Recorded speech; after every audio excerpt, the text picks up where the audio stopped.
Hello दोस्तों, मैं राजीव सिंह और मैं आज बात करना चाहता हूं कल से अंजना ओम कश्यप जी जो आज तक की एक वरिष्ठ न्यूज़ एंकर हैं।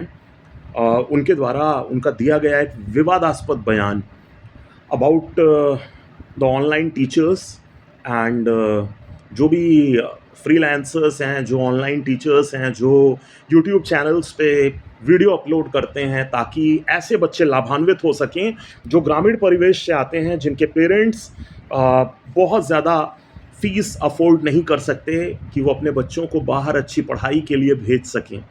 अंजना जी ने ऐसे शिक्षकों की गुणवत्ता के ऊपर सवाल उठाया है। देखिए, एज एन इंडियन मैं बहुत अनबायस्ड बात करूंगा आपसे। एज एन इंडियन मैंने एक चीज़ देखा है हमारे देश में, जो सबसे बड़ी समस्या है वो ये है कि आपका जो एक कंस्ट्रेंट डिफाइन होना चाहिए ना। दुनिया में हर कोई इंसान है, हम भी इंसान, आप भी इंसान, वो भी इंसान। हो सकता है कोई ऊंचे ओहदे पे हो, कोई ज़्यादा पैसे कमा रहा हो, बट है तो इंसान ही आफ्टर ऑल। एक चीज़ देख, हर इंसान का जो कुछ ना कुछ एक कंस्ट्रेंट डिफाइन होना चाहिए ना, वो बिल्कुल नहीं है। जिसको जिस फील्ड में टिप्पणी करना है, आधा अधूरा अधकचरा ज्ञान लेकर कुछ भी बोले जाता है इंसान, कुछ भी बोले जाता है। बॉटनी मैंने देखा कहीं आज ग्रो के माध्यम से मैंने देखा कि उन्होंने अपनी शुरुआती पढ़ाई रांची के लॉरेटो कॉन्वेंट स्कूल से की है, फिर डीपीएस से किया है, उसके बाद फिर she went to Delhi university and all. But ठीक है, शी इज़ 50 नाउ एंड जिस दौर की वो पढ़ी हैं, जिस दौर की वो पढ़ी लिखी हुई हैं, तो तब और अब का दौर, और specially post pandemic, hell lot of difference in these two eras. देखिए, मैं कहना क्या चाहता हूँ, मेरा कहना सिर्फ इतना है, पैंडेमिक जब आया तो जस्ट बिकॉज हमारे यहाँ पर इंटरनेट की एक्सेसिबिलिटी और ईच एंड एवरीथिंग, मतलब ये बहुत हद तक इसमें सुधार आ चुका था। और इसी वजह से ये जो रिवॉल्यूशन आया, एक रिवॉल्यूशन आया टेक्नोलॉजी की फील्ड में, इसी वजह से पॉसिबल हो पाया कि जूम पर या फिर गूगल मीट पर या वेरियस अदर मोड्स पे ऑनलाइन क्लासेस को कंडक्ट कर पाना।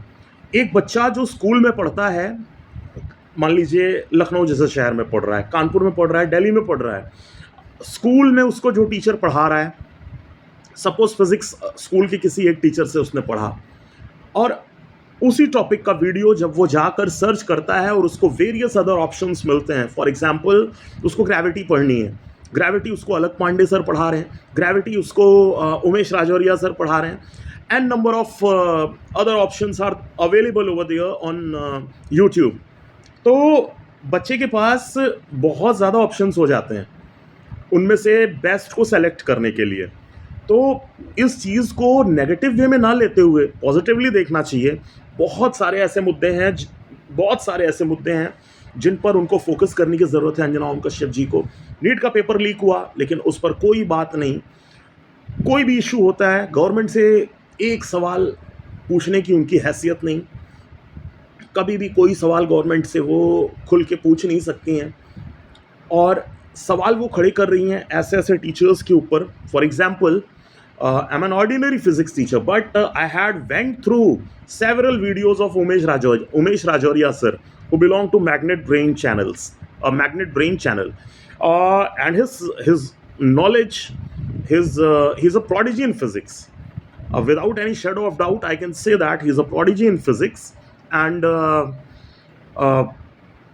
I had learnt a lot from him. तो मतलब बच्चे भी लाभान्वित होते हैं। Covid was a blessing in disguise in this regard. At least pandemic ना आया होता तो शायद ऑनलाइन टीचिंग को इतना बढ़ावा ना मिलता। और आज वो दौर आ चुका है ना, जब एक गरीब बच्चा बिना अपना घर छोड़े, घर पे बैठ करके ही सिर्फ ये जो ऑनलाइन वीडियोज़ हैं, इन पर फ्री में पढ़ाई करके नीट का एग्ज़ाम भी निकाल सकता है, जेई का एग्ज़ाम भी क्रैक कर सकता है, और वेरियस अदर एग्ज़ाम्स को क्रैक कर सकता है। अंजना ओम कश्यप जी को अपने इस नासमझी भरे कमेंट के लिए जो ये बड़े शिक्षक हैं, उनसे माफ़ी मांगनी चाहिए। That's it.